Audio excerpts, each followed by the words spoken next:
Good afternoon. We are here to discuss work, love, and play. And so I can't think of a better panel period than to be with two legendary, pioneering American figures who have dominated their fields and they're treasures to our country. Historian Doris Kearns Goodwin. All right.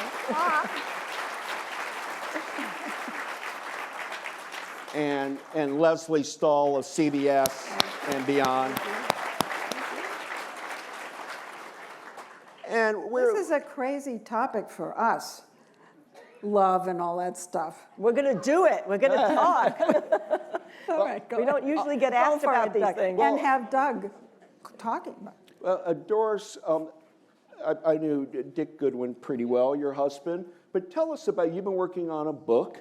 Tell us about that memoir / history you're working on, and how does love play into your narrative?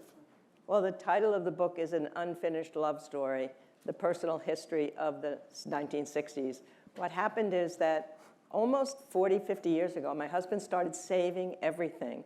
So we had 300 boxes that schlepped with us everywhere from one house to another. And they really were a time capsule of the 60s. And he's sort of like the Forrest Gump in the 60s.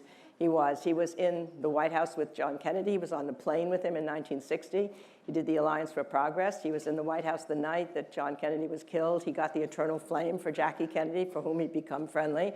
He eventually worked for Lyndon Johnson, did all of his great speeches on civil rights. And then he got against the war. He was up with McCarthy in New Hampshire. But then Bobby Kennedy was his best friend. And he went to the Bobby Kennedy campaign, was with Bobby when he died. So even though he'd saved all these boxes for all these years, he didn't want to open them again because the decade had ended so badly and so sadly for him and for the country, more importantly. But finally he turned 80, and one day he comes down the stairs and he says, I think it's time, now or never. If I'm going to have any wisdom to dispense, it better be now. So a good friend of ours helped him to become a research assistant. They started going through the boxes. Then at a certain point he said to me, you got to help me now. I want to start right over again, and you're going to jog my memory, and we're going to live through the 60s together. So the last couple years of his life, that's what we did every weekend, and it was an extraordinary experience. We both had very strong feelings about, mine were more positive toward JFK, toward LBJ, his toward JFK. We would argue, we talked about things. When we watched the debate again with Nixon, we had a wine date that night, and we just drank a bottle of wine and watched the who won. And it was an extraordinary experience. And the most important thing was that he had asked me if I would help him write it. And you were talking earlier about purpose, giving people a lifelong. He got cancer. He had some heart troubles, but the purpose kept propelling him forward. And he kept thinking, we'll do this book together. As long as we've got the book, I'll stay alive. So even the last year of his life, he was thinking, the last day he lived, that we would still finish the book. So after he died, which was now almost 6 years ago, I wasn't sure I could do it. I had to move from Concord to Boston because it was too hard to be in my big house, my house of books, without him. I missed him so much. And I wasn't sure I could do it. But I finally decided I really wanted to do it. So that's what I've been doing the last couple of years. I just finished yesterday. And so they announced it already in October that it was coming out April 16th. So it's in Amazon to buy right now. And I wasn't done. So it's been a crazy couple months. But I feel like I finally did what I was hoping to do for him. So it is really a love story. It is history and it is biography. And it's about the 1960s, which many of us lived through. Doris, just so your papers and Dick Goodwin's papers are now at the Briscoe Center at the University of Texas. What in Dick's papers that surprised you? Correspondence, notes from world leaders, photographs? What really stopped you short? Well, I think there was one time when I came upon a handwritten letter that Jackie Kennedy had written to him from Hawaii. After John Kennedy had died, she'd gone to Hawaii to try and find out where she could live. And the letter is so deep in terms of, I've been studying Jack London and a lot of other people. Where do they get peace? I need peace. And I knew they'd been good friends, but then there's a part of the letter in which she says, well, I'm not sure I could say this to anyone else, but you'll understand this because you're a troubled soul as I am. And I thought, oh, this is interesting now. But it turned out they were great allies when they worked on Abu Simbel in the White House, and he did the Camelot dinner with her, and they became really good friends, more than I had known. What do you mean the Camelot dinner? There was a dinner for the Nobel Prize winners and for the literary Pulitzer Prize winners, and it was called Dinner at Camelot because they were so special there. That's when John Kennedy said, this is the most distinguished group of people that has ever dined here together, except for the night that Thomas Jefferson dined alone. And Doris, when I looked at the collection as a historian, it's astounding to Dick Goodwin wrote. Just let them know, what are some of the speeches your husband wrote? Well, he wrote the Great Society speech. He gave the term Great Society to that. The most important one was he wrote the speech after the Selma demonstrations and the happenings on the bridge at Pettus Bridge. Bloody Sunday happened, and Johnson decided all of a sudden on a Sunday night he was going to give a speech to a joint session of Congress arguing for voting rights the next night. So Dick had only that day to work on that speech, and it's an extraordinary speech. Every now and then history and fate meet at a certain time in a certain place. So it was at Lexington and Concord, so it was at Appomattox, so it was last week in Selma, Alabama. This is not a Negro problem, not a white problem, not a Northern problem, not a Southern problem. It's not even a moral problem. It's absolutely immoral to disallow your fellow Americans the right to vote.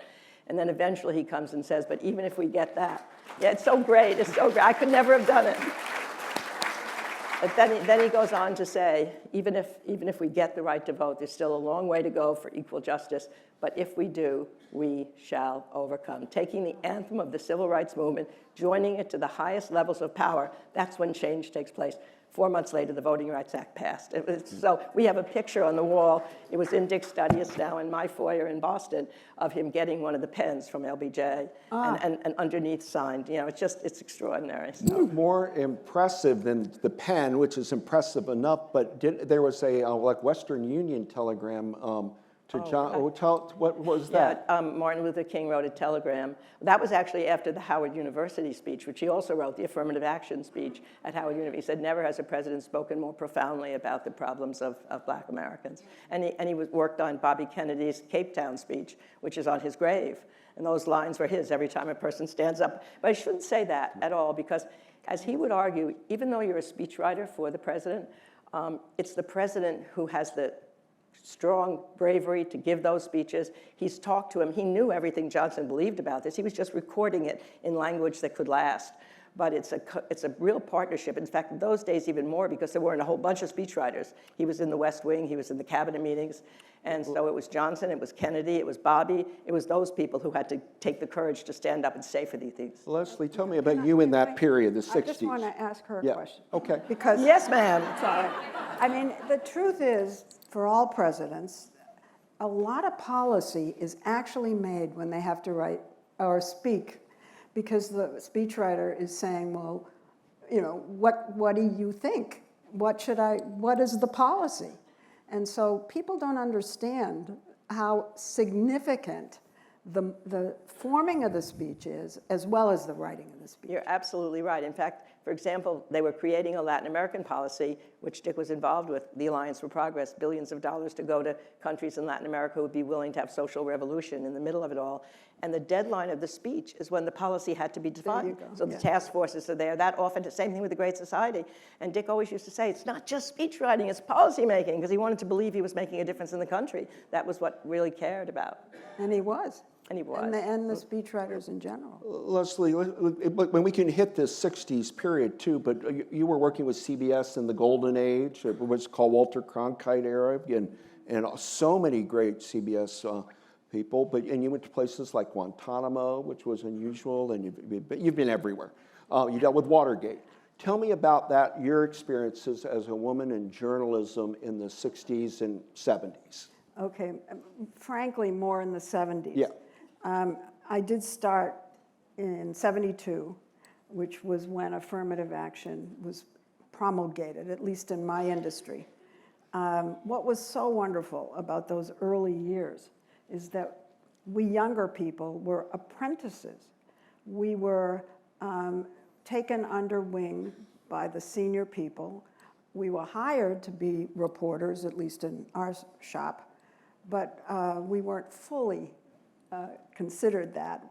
They actually gave us little children's desks, just in case we didn't understand our lower status, in a corridor, too small to sit down. So we understood that we weren't full-fledged and we had to earn it. It was terrific. We were not thrown in the swimming pool without being able to swim. We were brought up slowly. And it is a terrible thing that apprentice system has gone away, because young people and a lot of young women between then and now have been hired because they're women, and they're not brought up slowly enough. You have to really take every baby step or you're going to fail. So it was a wonderful way to start. Who were your inspirations in broadcast journalism? Not necessarily women, but who inspired you? No one. No. Did you watch, let's say it is the 60s, were you watching the television history unfold? Women didn't have mentors then. We really didn't. It was I don't know about you. Would you look up to? It isn't that there weren't women in front of us, but we put our heads down. We were so excited that they let us in the room, or on the edges of the room, really, that they opened the door. We weren't necessarily going to have to be researchers, which was where young women, at least what I did, were relegated. And you just did the work and were so appreciative over every Who are the we? Who are the women of your time that you associate with at this moment? Let's call it 72 or 74. Well, my class of affirmative action babies was Connie Chung, Chinese American, and Bernie Shaw, a Black American, and me. And the three of us were in the CBS News Washington Bureau, which, as you point out, was where the Tiffany, they called it the Tiffany Network of News Men, resided, with all the hugely important male reporters, the generation right after Murrow, the Murrow boys. This was the second Murrow generation. So we were in the newsroom with Marvin Kalb and Roger Mudd. Oh, yeah. I mean, really, the beautiful writers, the serious, well-educated foreign policy experts like Marvin Kalb, only people to look up to. So it was a wonderful time to come into this business. I recently was looking at the Cicero, Illinois race riot in 1951, which is a little like Tulsa in 1921. I mean, it was brutal on black people trying to rent in all-white Cicero, Illinois. And the family that was beat up and brutalized were the Clarks. And Michelle Clark was a little baby in Cicero in 51, but she gets hired and becomes a pioneering black woman in television, only to get a plane crash and die in 1972. What was she like? She was also hired as an affirmative action hire in New York. So CBS had us all over the country. She was really on the track. I think of our group, she was heading ahead, she was a step ahead of all of us. I think I'm right that they sent her to the White House early on because she was so talented and so smart and such a magnetic broadcaster. And that plane went down was just so shocking for a woman who really was going to be able to put women and blacks on the map in our business. Absolutely. And so that whole movement was set back several years. We talked to Doris about love and with Dick Goodwin. What was your love life like in the 70s? I wanted to ask her love story. So I was covering Watergate, and this Texas writer at New York Magazine, a journalist, was sent down to cover Watergate. And he couldn't get a story going that wasn't on television. It was during the Senate hearings, for those of you who remember. I can tell by the color of your hair that many of you do. And so he called me at home. And I'd been getting these nasty phone calls at home. And so I said, if this is about work, you can call me in the office. And he said to himself, as he told my mother, that bitch, I was never going to call her again. But he got so desperate that he did call, and I had all these stories I knew that CBS wouldn't run, because they were the sort of third-tier gossipy kind of stories about the Senate hearings. So he called me, we went to dinner, and he said he was nervous because he didn't know how he was going to ask me questions, because he'd seen me on television, and he said, I can't ask that woman questions. He didn't have to, because I talked the whole night without stopping. And he wrote a great column, and therefore fell madly in love with me. And every 2 weeks, so his boss loved the column so much, he had to write one every other week. And so he would come, he was in New York, he came to Washington every other week, and we got together, as they say. Yeah, it's interesting. So many times it starts out more complicated. For me too, I was teaching at Harvard, and Dick came to finish a book. It was in 1972, and they gave him an office on the floor above, and we had heard he was coming. We knew who he was. I mean, he was kind of famous, but I heard from a friend of mine that he was mercurial and arrogant and brash and might be trouble. And all of a sudden, he pops up to my office, and he just said, so, you're a graduate student, right? I said, no, I'm an assistant professor. I teach these courses. He said, I know you worked for Lyndon Johnson, and so did I. We talked like for 5 hours straight that afternoon. I went home, and we went out to dinner that night, and I told these friends of mine, Arthur and Patty Siegel, I've met the man I want to marry. Well, it was not that simple. It took 3 more years, much more complications, but I found the man I was going to marry. It really was love at first sight. For me, it was, yeah. Or the second minute. For you, it was. Yeah, I think he gave it was, you a tough time? Yeah, in some ways. Whoa. But anyway, it was complicated. His first wife had died, and he had a child, so it wasn't me. I think he really did love me, too. Or so he told me later, I think, right away. How did Dick deal with Lyndon Johnson? You spending that amount of time with LBJ down there? Did he loved your book, I take it. Everybody does. But what did he... was there ever a sign of why is Doris hanging out with Lyndon so much? Well, it was a complicated thing because he had loved Lyndon Johnson during those moments of the civil rights speeches and everything. And then when the war turned and he turned against him, he really had a bitterness that he never let go of until we worked on these boxes. And my experience with Lyndon Johnson was as strange as my experience with Dick in a certain sense. It started off very complicatedly. Some of you may know I was selected as a White House fellow when I was 24 years old. And we had a big dance at the White House. He did dance with me. There were only 3 women out of the 16 White House fellows, so it wasn't peculiar that he danced with me. But when he did, he said, I want you to work directly for me in the White House. Something had happened, and he wanted to make me be there. But it happened that I'd been involved in the anti-war movement before I was selected. And I had no idea I'd become a White House fellow. And I'd written an article with a friend of mine against Lyndon Johnson, which came out in the New Republic 2 days after the dance in the White House. And the title of the article was How to Remove Lyndon Johnson. So I was certain he would kick me out of the program. But instead, surprisingly, he said, oh, bring her down here for a year, and if I can't win her over, no one can. So I did eventually end up working for him in the White House and then accompanying him to his ranch. And that's when I really got to know him. He was so sad on the ranch. His legacy had been cut in two, but he had done extraordinary things domestically. Medicare, Medicaid, aid to education, immigration, civil rights, voting rights, PBS, NPR. I mean, it's an extraordinary legacy. And he deserved to be remembered for that, even though the war had cut all of that short. And anyway, because I was working on the chapters on civil rights and on Congress, that made him happy, so he wanted to talk to me. And then he wanted to talk to me about his early days in the NYA, early days as a congressman, when he was a progressive young congressman. We talked everywhere. We talked when he was swimming in the pool, and he had rafts that could have floating phones on them and floating memo pads. He talked in the middle of the movie theater. He talked as we walked around the ranch.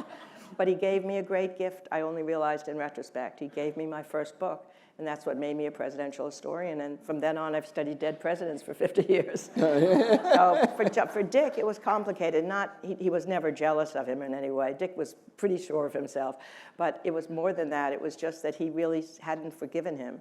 And the wonderful thing that happened as we went through the boxes and he relived 64 and 65 is that he began to remember the affection he felt for him and to come to peace with him, too. And I think that helped him come to peace with his own legacy as well. So the book did a lot. Was he burned out of government at that point when you guys got married and he was more, he had worked for Rolling Stone then as a writer a little bit, but now he's a father and trying to be dad and you're now a mom. How did you juggle your career, now writing books and being a top historian, and what role did Dick play as a supportive spouse with all that? Well, I'd like to say he changed diapers, but I think he changed not a single diaper in my life. But what role he played, I had to make a decision when I got married, because Dick's son was 10 when we got married, and his first wife, as I said, had died, so he needed loving care. And then we had 2 kids immediately, 14 months apart. So I had 3 kids all of a sudden, having had none before. And I couldn't write and be a professor and be with the kids. So I made a decision I would become a writer, which was really scary, except that the first book on Lyndon Johnson had worked. And Dick kept telling me, you can be a writer, just write like you talk, but not so fast, because I talk too fast. Well, unfortunately, I was an agonizingly slow writer, so the next book didn't come out for like 7 years. I remember being at Harvard one time, and I heard these 2 kids saying, whatever happened to Doris Kearns anyway? Did she die? I wanted to say, I have 3 boys. That's what happened to me. But he was. What was the second book? The second book was the Fitzgeralds and the Kennedys, which I had access to their materials because of Dick and because of the Kennedy family. So it was only when I did FDR that I, for the first time, thought, now I'm a regular historian. I don't have this special contact with Lyndon Johnson. I don't have special access to materials. I have to do this on my own. So that was the scariest book of all, and maybe my favorite in some ways. I've known Doris for a long time, and I'm going to make a comment that I'm not positive is true, but you can correct me if I'm wrong. I always felt Dick was your biggest fan. Like he almost stopped wanting, I mean, he did write plays a lot and cared about literature a lot, you know, and had great literary friends and all of, but I think he almost felt he had done his thing, and like this way he was willing to let, this was your time. Am I? There's no question about that. When I said he didn't change a diaper, but what he did was to give me the confidence that I could be what I wanted to be. And every day we would have breakfast in the morning. He would go to his study, because he was working on a play on Galileo that was put on in England to great acclaim and in Boston, which meant a lot to him. But then at lunch, we'd come together, and he'd look at the pages I'd written. He'd go over them. He'd edit them. We'd go back, and then at the end of the night, he'd do it again. There's no question that he helped me become a writer in extraordinary ways. I mean, I always could be a storyteller, but I don't think I had the writing skill that he had. And he just helped me with sentences, and he helped me in my career without question. Before I turn to Lesley, tell us very quickly, what are your children doing today? Me? Yeah, Oh. Doris, where are your kids? Dick's oldest son is the only one in our family who's a technological genius, and he's in California. He's a software engineer, startups, doing all that sort of stuff. My middle son, Michael, has been for 20 years a high school teacher in Concord with an extraordinary program called Rivers and Revolution, which takes kids for an entire semester and combines history, art, music. In fact, Michael went to Amherst with your daughter, same year, and that's team teaching. And so that when you're studying rivers, it's the history of rivers, the science flow of rivers, the mathematical thing. It's great, and it's a collaborative program. You learned that at Amherst. Yes, he learned that in Amherst. And the Interdisciplinary. inner city kids who are in Concord, they're all in that program, and every project is collaborative. You get your grade on collaboration. Wow. Anyway, then my youngest son, Joe, he majored in art history. My youngest son majored in history at Harvard, history and literature. But then right after he graduated in 2001, the war broke out, 9/11 happened, and he joined the Army. So he was in Baghdad in combat. He earned a Bronze Star. He came out, and then he was called back to Afghanistan and served another tour of duty. But he'll say the proudest thing he ever did was to bring a platoon safely through combat. And he then eventually went to Harvard Law School, and he now works for the CEO of the Bank of America on sustainability and DEI and stuff like that. Oh. But they both have kids, which we'll talk about, because she's written about grandchildren. Yeah, I was going to say, Lesley, but before we get to that with you, because we left you sort of in the Watergate era, did... Yes, I think she did a little bit since then. What was during that Watergate era at CBS, and event leading to Nixon's resignation, what stands out to you that moment in time of the move to get Nixon out of the White House? Oh my goodness. I'm always thinking about it because through the Trump presidency, you kept weighing how similar, how dissimilar. We always think we're in the worst of times. We certainly think that now.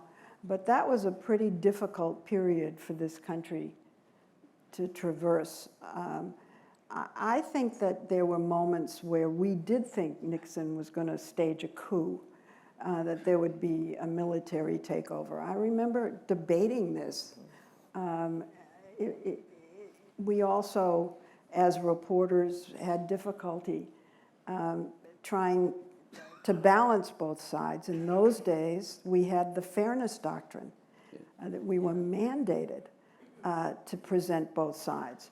You wonder why there's so much polarization today. The fairness doctrine went away. Reagan got rid of that. So journalists are no longer compelled to be even-handed. In those days, we had to be. And it was difficult because I think a lot of those of us in the press who were studying what was happening felt that Nixon was in the wrong and that he had committed a crime. So we had to grapple with things that I think a lot of reporters don't today.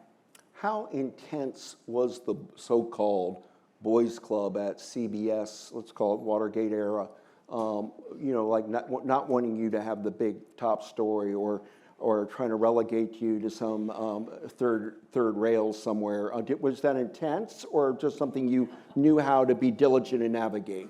Well, as I told you, those of us I'm looking for names, girls, Lesley. I got a good story. As I said, we were just so grateful to be in the room, and I did not go through that period thinking there was sexism. This is something I did learn. When there's a pyramidal structure, who's ever at the very top determines almost everything that goes on. My boss in the Washington Bureau, whose name was Bill Small, was committed to this program of affirmative action. He was going to make sure that we succeeded. We were not in competition with the big guys. There was no question that they were on top. So there was not that sense that we were being deprived of something. We understood our lowly position, and we accepted it. It was not something that weighed on us. We didn't expect to be on television every night. My boss just took us along slowly. We all had amazing careers. Connie Chung had a stunning, wonderful, successful career. Bernie Shaw at CNN. And you all know how old I am. I'm still doing it. It's crazy. Which is great. It's crazy. But I attribute it to the boss saying, I am committed to this program, therefore you are committed to it. You will teach these kids how to do this job, and you will help them, and you will not step on them. So It worked out magnificently for me, and I think if Connie and Bernie were here, they would tell you the same thing. What was your, I have my own inkling of what it is, but what was your breakout moment where you felt, wow, that's important what I just did, and people started recognizing Lesley Stahl as a power player in broadcasting? Last week. Last night, maybe. Last night. I mean, I don't think you ever feel that. Did you on not one story? No. Did you really, no. like when you went to Iran, didn't you realize, wow, this is pioneering in some ways? You always think, I could have done better. You always look, it's like looking in the mirror, and you've got this one little mark over here, and that's all you see. And you finish, I don't know about finishing a book, but you have that one thing, and you just say, okay, next time, I'm just going to have to fix the thing I didn't do right.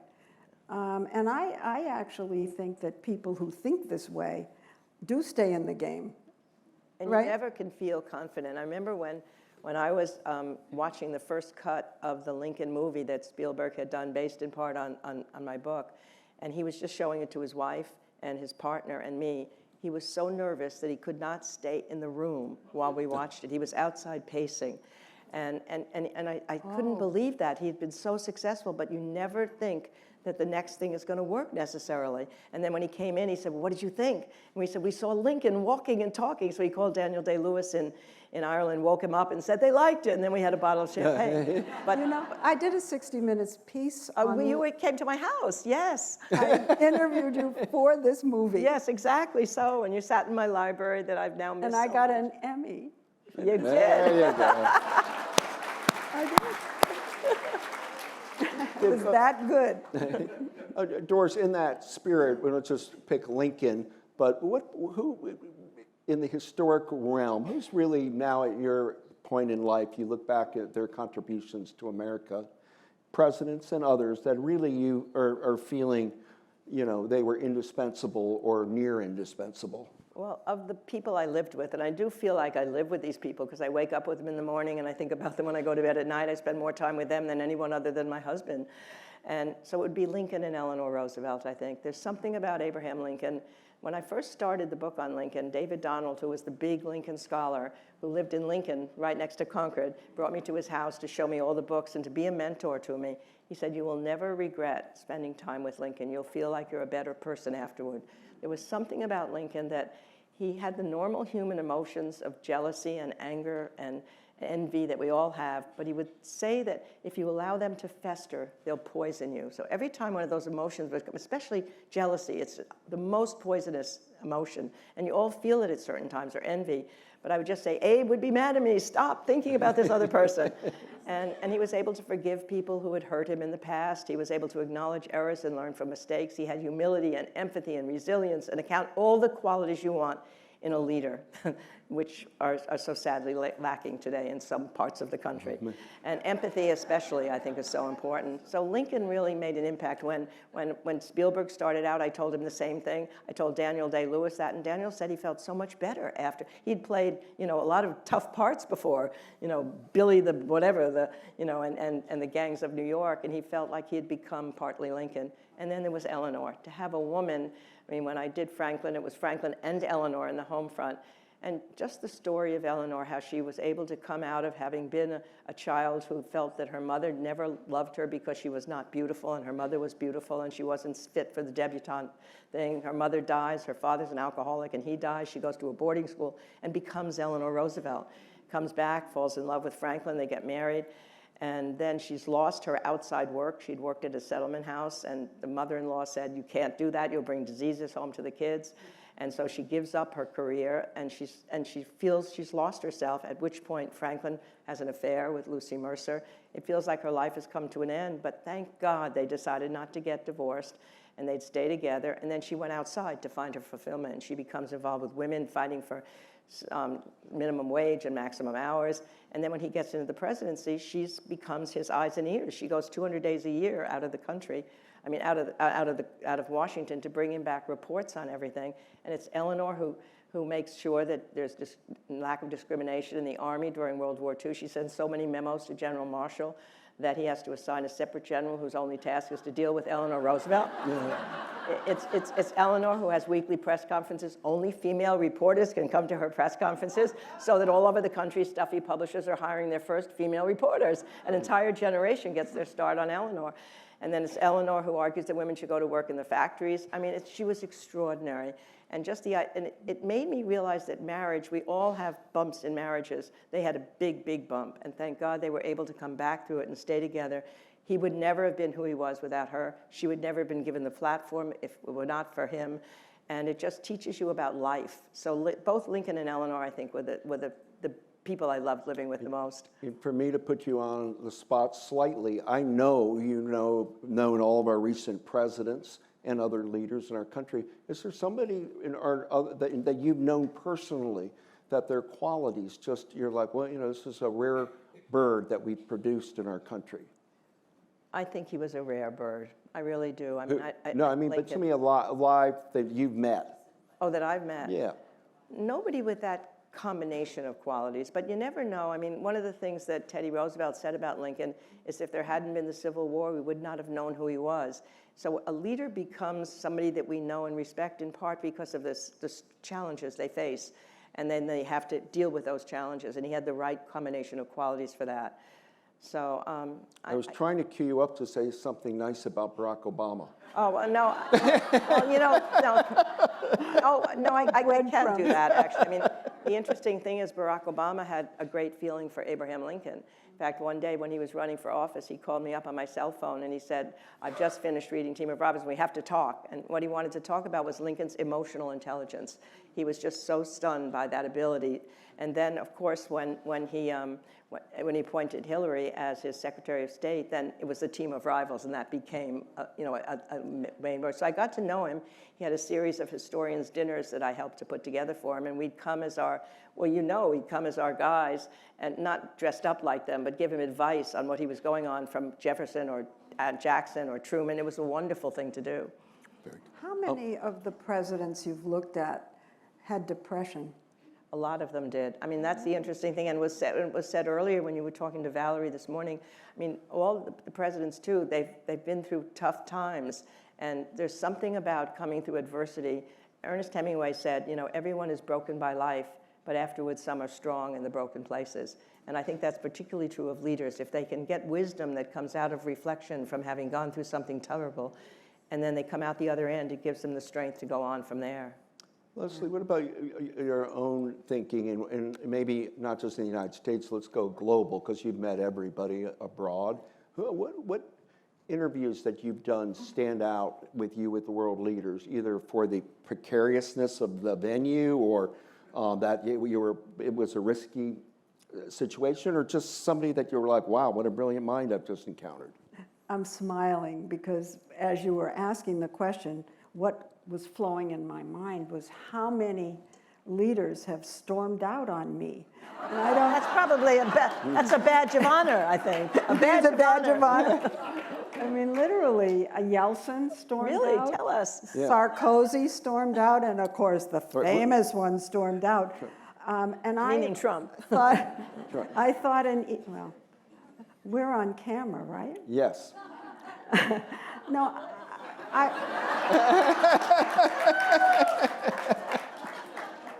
as a 60 Minutes correspondent, I've had my opinions surgically removed, so I don't have any opinions. Let me focus in on Sarkozy and draw the conclusion you want. I thought, how could a man who is running a country have such little self-control? He stormed out because I asked a question he didn't like. And then he stood in the hallway outside the room and screamed at his press secretary for putting him in this situation.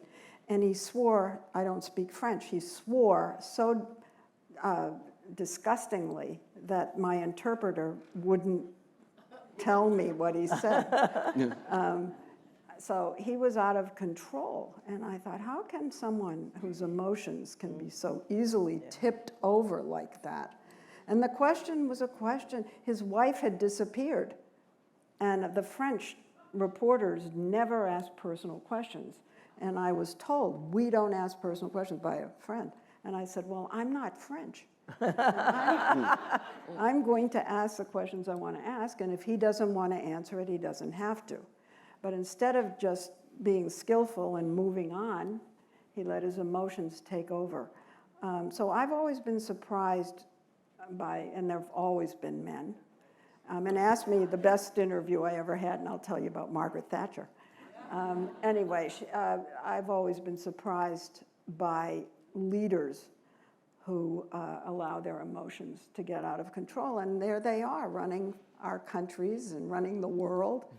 And they're volatile the way a woman wouldn't be, because we'd be too conscious of holding ourselves in sort of command. Well, she mentioned Eleanor Roosevelt, and you just dropped in the name there, Margaret Thatcher. Oh, yeah. Tell us about what that was about. I'll have to tell you about Margaret Thatcher and big in control when she was asked questions she didn't like. So she came over to Washington when Reagan, her pal, was having his Iran-Contra problems, and his approval ratings had sunk.